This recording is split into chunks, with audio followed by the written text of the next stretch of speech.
Well, let me start. And if we had this discussion at halftime, it'd be a totally different theme in this press conference. We came out and really got overwhelmed, and I think it showed in two areas. Their defensive line has a lot of guys that are going to play for money, and we've started a true freshman at right guard, and we've got some inexperience up there, and they overwhelmed us with their size early.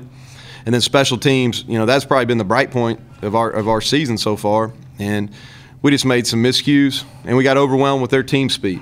That's the thing. When you play these teams, and when I talk about these teams, I'm talking about not only a Power 5 team, but teams that are in the upward part of their league. In Mississippi State, Coach Mullen's been there for an extended amount of time, and they've done a great job not only recruiting speed but length.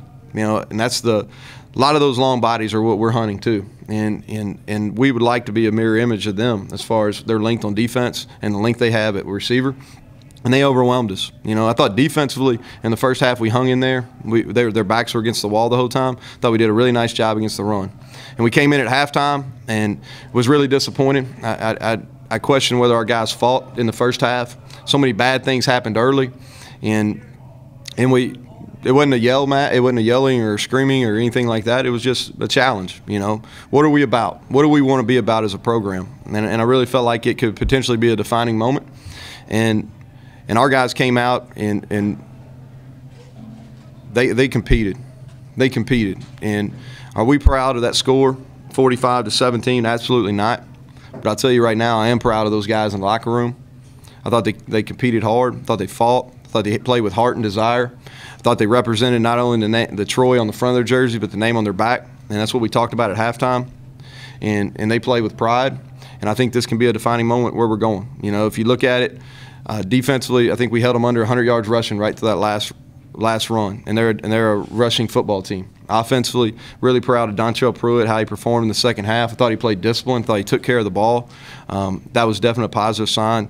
Really, really happy for him to come back to his home state and perform like that. Kid's a winner, and we've got some things to grow on for sure.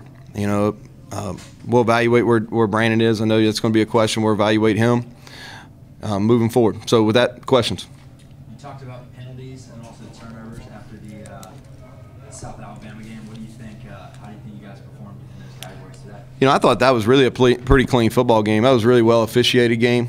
I could have done without some of the extracurriculars probably on both sides, but we challenged our guys to play hard. And I thought they played hard. They're a team that plays through the whistle just like we played through the whistle. So I thought it was a clean football game, probably as clean as we've played all year. And then the turnovers, one of them was a blind hit, and then one of them was a pick. The interception shouldn't have been thrown. But when you throw the ball several times in a game, the odds of throwing an interception are sometimes higher. I was pleased that we didn't fumble the ball because that's a big, strong football team. Brandon next week? I think he'll be questionable. I don't know. I'll know a little bit more when I see you on Monday.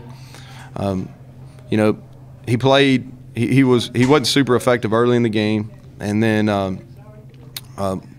we got beat pretty badly on the fumble that resulted in a touchdown, and he got dinged on another hit. So I just didn't think it was in the best interest of him or the football team moving forward.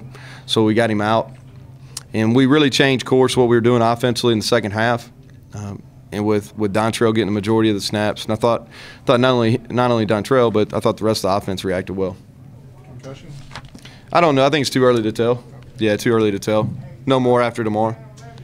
How much of the fight, going for the onside kick after scoring 2 touchdowns, was sending the message to your guys, and in a sense to your fan base that your teams are not going to quit?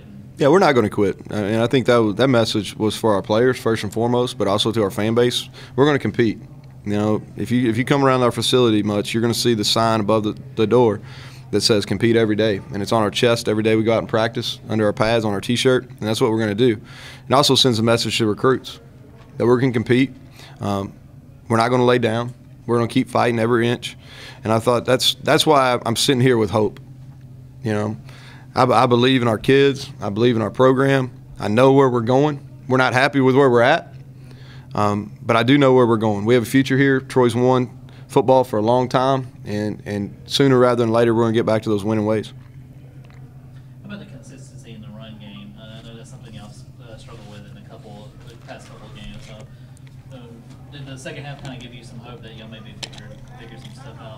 Well, it's always easier to run the ball when you have a guy at quarterback that has the ability to do that. So we were able to spread them out and give Dontrell some freedom, you know, and that's what I was pleased that I thought we reacted well to that, because that's not something that we've made a living on. It's been a few years since that was the kind of avenue that we went down. So it's always easier to do that.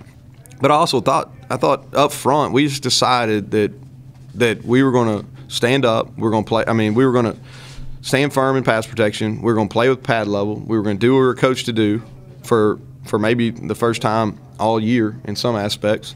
And so that's why I think we performed better. What advantages are there other than the paycheck that you get in these games to playing big-time talent heading forward into conference play? Well, I think they prepare you. You know, I'm not a fan of playing 3 in the first 5, and I'm not going to make any bones about that. You know, we played 3 physical football teams, 3 really run-oriented football teams. So it's tough. It's really tough. You know, we're beat up right now, and we've got the meat of our schedule. So we've got to be smart from a coaching perspective to get our guys fresh heading back into these last 7 games, because these last 7 games are while we're playing. We're playing to win our conference. You know, when we get this program where we want to, all right, we're gonna be really competitive and win these type games. All right, and we're doing a good job. Our kids are believing, they're buying in, and like I said, you know, these games are helpful. You know, they expose you a little bit more so than maybe a league game. But our guys, like I said, I'm proud of our guys, and we'll learn from this, and we'll be better next Saturday. So Darius Ruckert, what did you think of him getting? Well, thought he deserved. We started him tonight. Thought he deserved that. He had a big hit there on the fumble on 3rd and 1. He's a guy that plays the game the way we want to play it. You know, he's fearless back there. He's got good enough speed to cover in man coverage. He triggers fast on downhill when the ball's on the ground. So proud of him. He's played well in a backup role. He's played really well in special teams. So and I thought he stepped up and accepted the challenge today. Thanks, Coach. You bet. All right, thank you all. Y'all be careful going home.